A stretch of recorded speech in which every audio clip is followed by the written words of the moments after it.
Welcome back to Movie Plot Crack. Today I will show you a survival horror thriller film titled Send Help. Spoilers ahead. Watch out and take care. A corporate strategist named Linda Liddle has been working at a Fortune 500 company for 7 years. Despite her dedication and hard work, she has never received the recognition she deserves. She still shares an open office with regular employees and has no private space to call her own. To make things worse, a new colleague named Donovan arrived only 6 months ago and has already stolen credit for her work. Every time Linda walks past the manager's office door, it is clear what she wants: a title, a promotion, a room of her own. At home, Linda is a different person entirely. Her apartment is filled with outdoor survival books and photographs from wilderness camps she has attended. She watches survival reality shows and lives alone with only a pet parrot for company. At work and in life, her social skills are rough and her appearance is often untidy, but none of that matters to her. She has always believed that hard work speaks for itself. Linda has one strong reason to feel confident about her future at the company. The old chairman loved her. He personally recommended her to his son, and all but promised her the vice president position. His son Bradley Preston has now taken over as the new CEO following his father's passing. Surely, Linda believes, he will honor what was promised.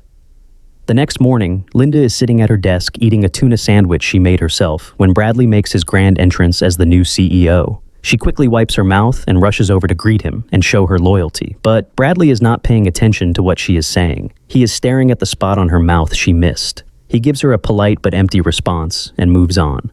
Linda walks away believing the promotion is practically confirmed. What she does not know is that when they shook hands, she accidentally left tuna residue on Bradley's palm. He is disgusted. He immediately gives the vice president position to Donovan, his old fraternity brother, who has only been at the company 6 months. He also attempts to transfer Linda to a remote regional office, but is forced to keep her when it becomes clear the company's gaming division cannot function without her. Linda watches Donovan laughing and joking with Bradley like old friends, and the anger inside her builds. She storms into Bradley's office demanding answers, only to find him flirting with his secretary. Her fury catches him completely off guard. He knows he cannot push her too far, so he offers her a deal instead. He tells her that her communication skills still need development and that he is not certain she is ready for the vice president role. However, there is a major acquisition deal with one critical problem that nobody has been able to solve. If Linda helps Donovan solve it, the promotion will be hers. Before Linda can push back any further, Bradley's fiancée walks in wearing a large diamond ring on her finger. Something shifts inside Linda in that moment. She had quietly admired Bradley, not in a purely romantic way, but she had believed he saw something genuinely special in her. That belief had driven her to keep proving herself, but seeing that ring makes the distance between them impossible to ignore. The fantasy dissolves instantly, and Linda walks away with a quiet promise to herself. She will shine on this acquisition deal and make him see exactly what she is worth.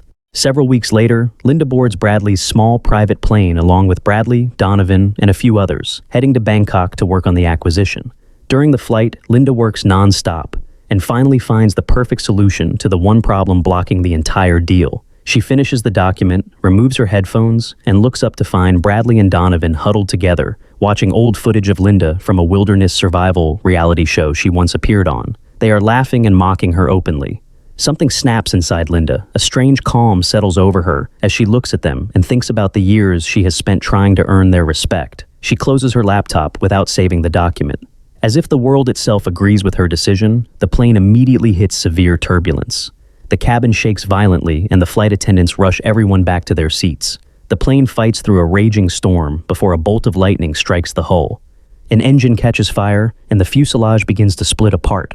Donovan is thrown out of his seat and grabs onto Linda in a desperate panic. Linda grabs a piece of fallen cutlery and jabs him hard. He releases his grip on her, and his necktie, of surprisingly excellent quality, catches on a piece of wreckage and leaves him dangling outside the aircraft. The plane crashes into the ocean. A large hole torn into the fuselage becomes Linda's way out. She grabs onto a floating board and the waves eventually carry her to an unknown island somewhere in the waters near Thailand. Bradley washes up on the same island shortly after. Earlier on the plane, he had mocked other passengers for buckling their seatbelts. Yet, when the crash happened, he was found fully buckled in and had already put on a life jacket before impact. Despite this, his leg is badly cut and he is unconscious on the shore. Linda does not like Bradley, but she cannot bring herself to leave someone to die. She uses a sharpened stone to create a blade, cuts banana leaves, ties branches together with tree vines, and builds a solid weatherproof shelter before the storm arrives. She collects rainwater using leaves and shells, starts a fire using friction with dry wood, and catches fish to roast over the flames. She eats her share and feeds the rest to Bradley when he regains consciousness. Bradley wastes no time in being unpleasant. He complains about Linda and he complains about the fish. Linda pays him no attention. She is alive on a tropical island doing precisely what she loves, and she has found something out here that she has never once found inside that office: purpose. When Bradley makes it clear he still considers himself to be in charge, Linda picks up her supplies without a word and walks into the forest. Bradley decides to wait her out, certain she will return soon. She does not return. Instead, Bradley experiences severe thirst, brutal wind, and the growing terror of being completely alone in the dark with no shelter and no food. When Linda finally reappears carrying fresh water, the message she delivers is very clear: they are not in the office anymore. With that understood, Linda puts her full energy into building a life on the island. She discovers wild boar tracks and heads into the dense forest to hunt. She positions herself in a tree and leaves her clothing on the ground below to distract the animal. A massive boar launches a full charging attack, and what follows is an intense and brutal fight that ends with Linda victorious. The food problem is solved. She continues exploring the island and finds a waterfall that provides both fresh drinking water and a place to bathe. From a nearby bay, she also spots a boat passing in the distance. It could be a search and rescue vessel, but Linda stops herself from acting. She has no desire to leave. If she returns to civilization now, Bradley still does not respect her. The vice president position is still gone, and she has nothing to go back to. Bradley reaches his absolute limit after 2 weeks on the island. He announces that he is building a raft to signal for rescue and storms off to do it entirely alone. He builds nothing. He collects nothing. By nightfall, he is so desperate for food that he considers eating insects. His declaration of independence lasts less than a single day, and he crawls back to Linda, who is calmly slicing raw fish. Bradley stares at the fish and then at Linda. He asks how she is cutting it and whether she has found a knife. Linda confirms that she has, freshly cleaned. With control over the food supply and now a clear physical advantage, Bradley has no real choice but to be cooperative. He tries flattery, telling her the company needs people like her. Linda looks at him and tells him flattery alone is not enough if he wants her help. Bradley draws a firm line. Linda respects it and takes him on a proper tour of the island instead, showing him what is safe to eat and what is dangerous. She points out a large rock formation, shaped like the letter X, on the far side of the island, and tells him clearly that everything past that point is completely off limits. Poisonous ants, toxic plants, and severe danger await anyone who enters that zone. From higher ground, the island looks genuinely beautiful. The only real hazard on the tour is a narrow mountain path that runs alongside a sheer cliff drop. On the way back, Linda nearly slips and Bradley grabs her hand without hesitation and pulls her to safety. It is a small moment, but something shifts between them because of it. That evening, Linda discovers some local alcohol, and the two of them sit by a fire together. For the first time since the crash, they speak honestly and without hostility. Both of them carry old wounds, and both trace those wounds back to family. The next morning, a violent storm destroys their camp entirely. They retreat to a mountain cave and huddle together for warmth as the rain hammers down outside.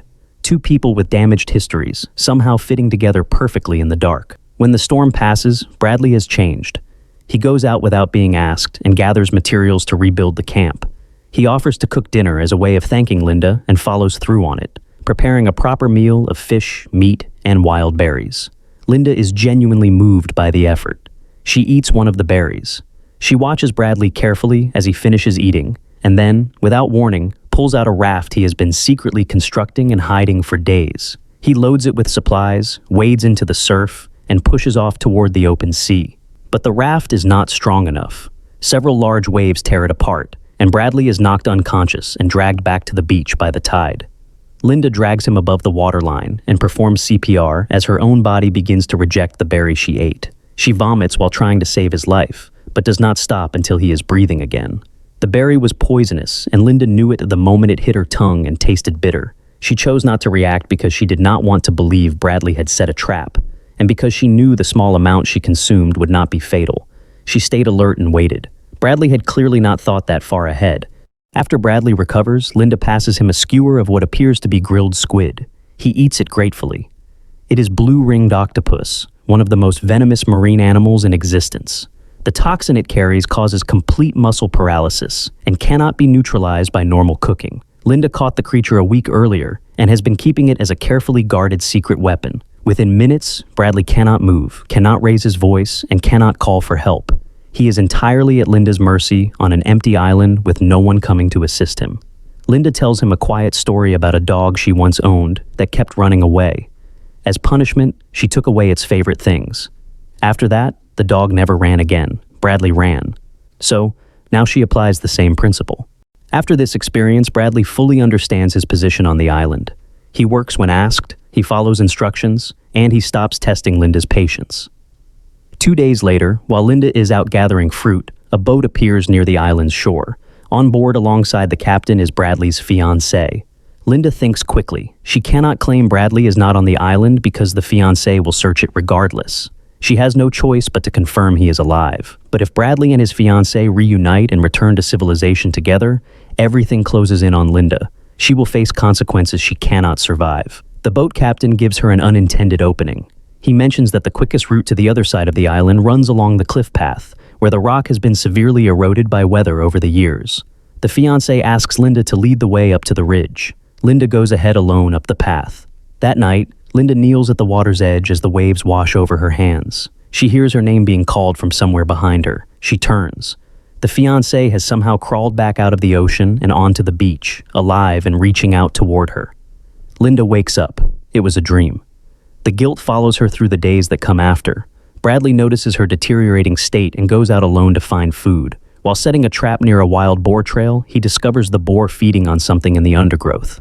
After the animal moves off, Bradley looks closer and recognizes the large diamond ring on a partially buried human hand. He runs back to confront Linda. She tells him it was an accident, that the fiancée lost her footing on the eroded cliff path and fell, and that she said nothing because she knew the circumstances would make her look guilty. She knew he would never believe the truth. He does not believe her. Linda reaches for the knife, but the knife is not on her belt. Bradley had been quietly watching her mental state deteriorate over the past several days, and at the right moment, he had taken it from her. Now, he holds the only weapon on the island. Linda runs into the forest. She knows its layout better than anywhere else, and she disappears into the trees with Bradley following close behind. What happens next between them is extremely brutal. They fight with everything they have. It ends only when Linda manages to recover the knife and drives it hard into Bradley's side. Wounded and desperate, Bradley runs in a direction he has never explored before and stumbles through heavy undergrowth onto the other side of the island, directly below the X-shaped rock formation. He pushes through a hidden entrance and finds himself inside a building with electric lighting, a running refrigerator, and cold beverages stocked on the shelves. This is not a deserted island. It is a luxury vacation villa belonging to a Wall Street billionaire who rarely visits. Bradley tears through the kitchen drawers, searching for a weapon, when the property's security system activates and Linda's voice comes through the speakers throughout the house. She has known about the villa for weeks. After spotting a maintenance boat one afternoon, she followed it to this side of the island and discovered the property. She memorized the door code the workers entered, returned after they left, disabled the alarm system, and helped herself to what she needed: fruit, a backpack, and a metal knife. She made one deliberate decision while she was inside. She did not send a distress signal. She took only what she needed and returned to the beach as though nothing had happened. She also made a point of bringing Bradley up the mountain and warning him very specifically to never go past the X-shaped rock. He listened carefully. He also remembered that the berries near that zone could be used as a poison, which is precisely why he attempted to use them against Linda and why she recognized the attempt immediately when it happened. Linda's original plan had been running smoothly until the fiancé arrived. Given enough time, perhaps another year, Bradley would have fully surrendered to his dependence on Linda and begun to see her as someone he genuinely could not live without. From there, whether they stayed on the island or eventually returned to civilization, Linda would have secured a place inside Bradley's closest circle, not through 7 years of invisible labor at a shared desk, but through something that could not be undone, a bond forged in survival. The fiancé changed all of that, and this was not Linda's first time navigating the aftermath of an accident. Her former husband's death had been ruled accidental. There had always been more to that story. When Bradley began suggesting the same thing, Linda understood immediately that only one of them was going to leave the island. For the final confrontation, Bradley has stumbled directly into the forbidden zone. Linda takes the faster route through the villa and pulls up the security camera feeds on a monitor. She tracks Bradley's movements through the cameras with a gun in her hand. Bradley sees her and drops to his knees. He tells her she is right about everything. He tells her he will do anything she asks and begs her not to pull the trigger. Linda looks at him and lowers the gun slightly. She tells him that if he had simply been like this from the beginning, neither of them would be standing here with these injuries. Then she tilts her head and looks past him at the display cabinet on the wall behind him. She asks him if the cabinet appears to be missing one of its legs. Bradley reaches behind him, and his hand finds a real firearm hidden there. He spins around and pulls the trigger immediately. Nothing happens. The gun is completely empty and always was.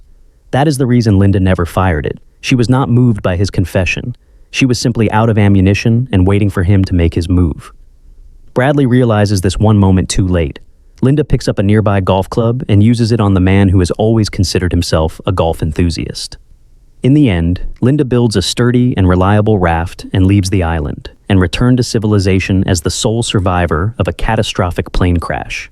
The world receives her as a hero, a hardcore wilderness survival expert, a living legend.